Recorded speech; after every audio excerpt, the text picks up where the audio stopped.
And I begin by saying, Your Honor, that there can never be public interest greater than a constitutional value.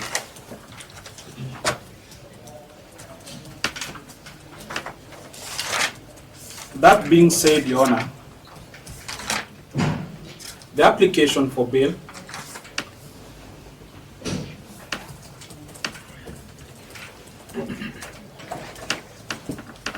is grounded on two principal instruments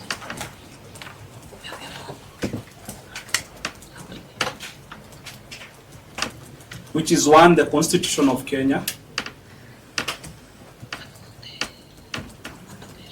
and two, the bail and bond policy guidelines.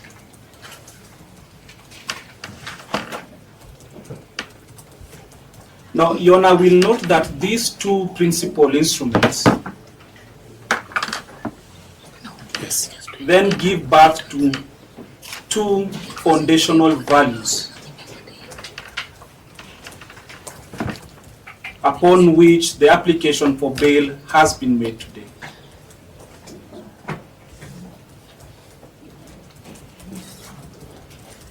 The first foundational value, Your Honor, is the presumption of innocence.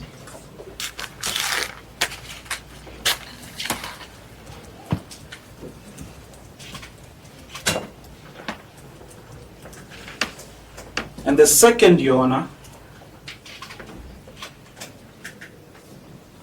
is the fundamental right to liberty.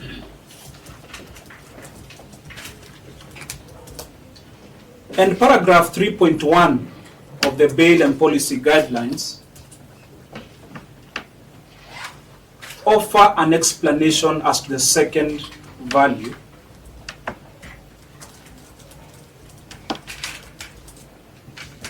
and goes on to tell us that pretrial detention, such as the one that this court is being invited to make, should be the last resort.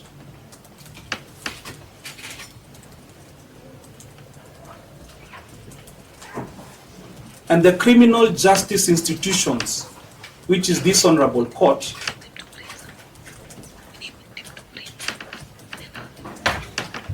should make every reasonable attempt to avoid subjecting a suspect to pretrial detention.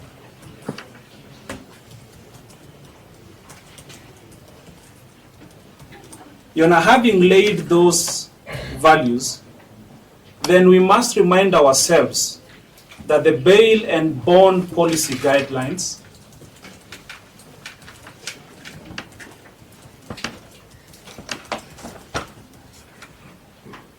are guided by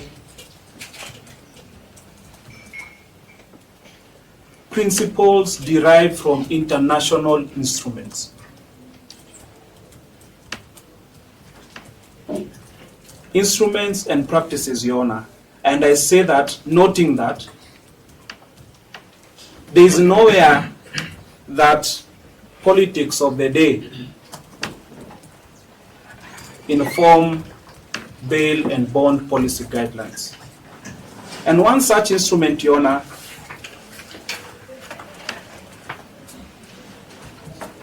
footnoted at footnote number 20, is the African Union draft guidelines on the use and conditions of police custody and pretrial detention in Africa discussion document of February 2013. And then Your Honor will note that at that time, these guidelines were not yet adopted, but were later adopted in what became to be known as the Luanda Guidelines of 2014.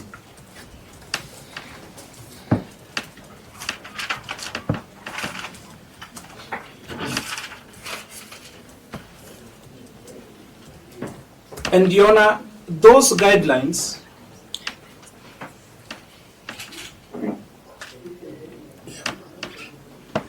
identify 3 questions.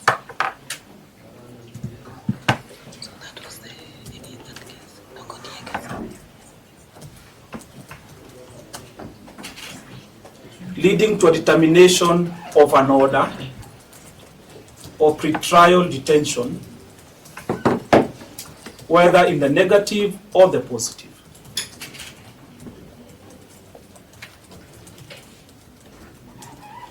And one cannot help, Your Honor, but notice the correlation between those 3 fundamental questions with the fundamental values as earlier on stated. And one captured that paragraph 10B of those regulations is the same value, or rather the question of which is the last resort. As my senior has submitted, that this court has the power to give orders and restrictive orders as such to the respondent in this matter,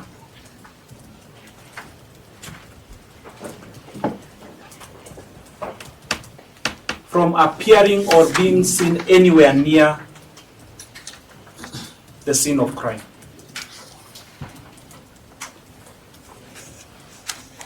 The second question this court should answer, is whether there are grounds which have been clearly established in law and not motivated by discrimination of any kind. That is paragraph 11 of the Luanda Guidelines. And Your Honor, in this case, I need to stress on the word discrimination. My colleague will submit on the case of Betty Jemutai. And Your Honor will note that the only reason being advanced by the applicants in this case is the fact that the respondent is a police officer.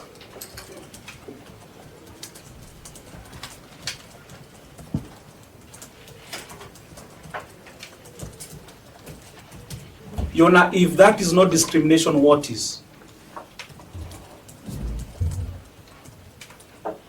And third, that is the last question this court should consider,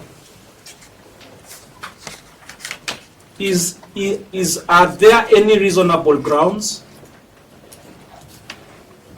to believe that the suspect has been involved in an offense carrying a custodial sentence, and Your Honor, I stress on the word and, being conjunctively, there is a danger to abscond, commit further serious offenses, or if released, the individual will not be in the interest of justice. Your Honor has had the benefit of hearing the evidence and the testimony of the deponent of the affidavit. Your Honor, there is no tangible evidence that has been submitted before this court other than the mere apprehension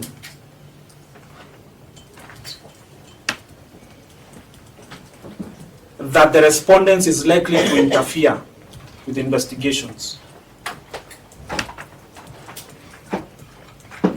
Your Honor, the deponent has gone on further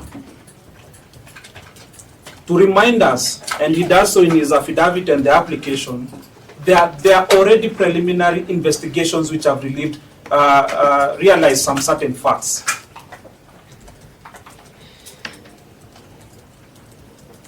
Those facts are not within the court's knowledge.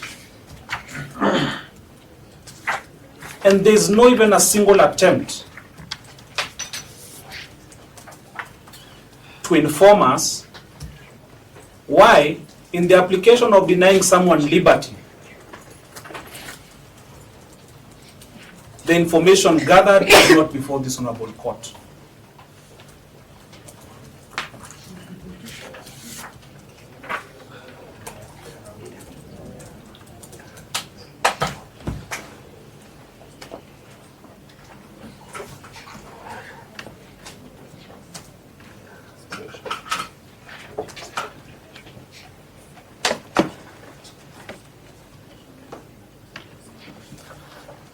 Your Honor, those are my humble submissions insofar as the application for bail is concerned.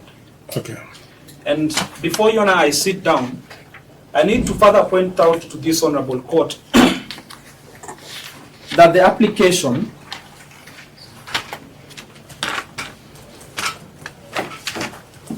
Your Honor, if you look at prayer number 2 of that application, which is the substantive prayer,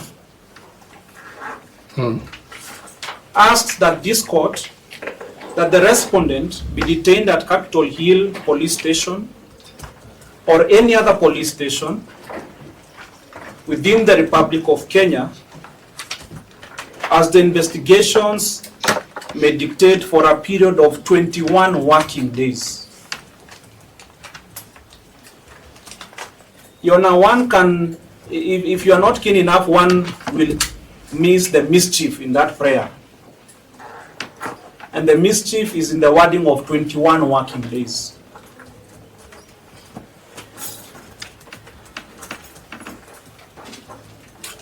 Your Honor, will note that this application has been brought under the ambits of Section 36A of the Criminal Procedure Code, which is a written statute.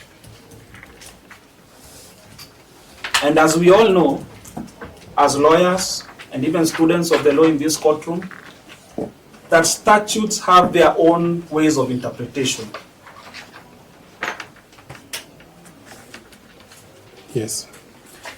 And, Your Honor, to discourage this sort of mischief, the Parliament, in its own wisdom, brought into force the Interpretation of General Provisions Act. And, Your Honor, Section 57D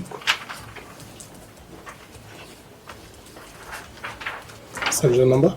Section 57D. Okay. It states that where an act or proceeding is directed or allowed to be done or taken within any time not exceeding 6 days, excluded days shall not be reckoned in the computation of time. The excluded days are Sundays and public holidays. That is if the prayer or any request is made where computation of time is required for less than 6 days. You're not asking for 21 working days. That is well over the 6 days which are provided.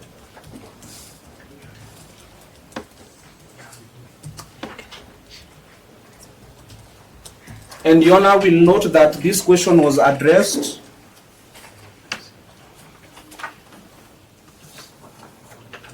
in the case of Longinus Oroni Murunga versus David Masika Matumbo, Civil Appeal number 319 of 2013, in the Court of Appeal at Eldoret.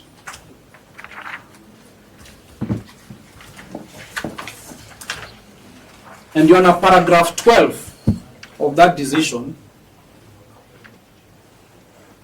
goes on to explain, so that for the benefit of the applicant, they do not perhaps wish to proceed with this mistake in another case,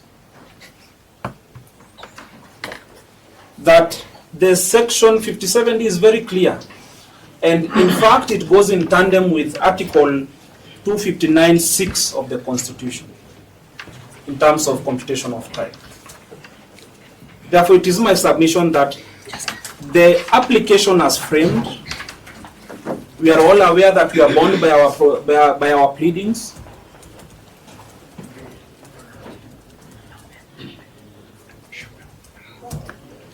That the orders cannot be granted. As such, the application is incompetent.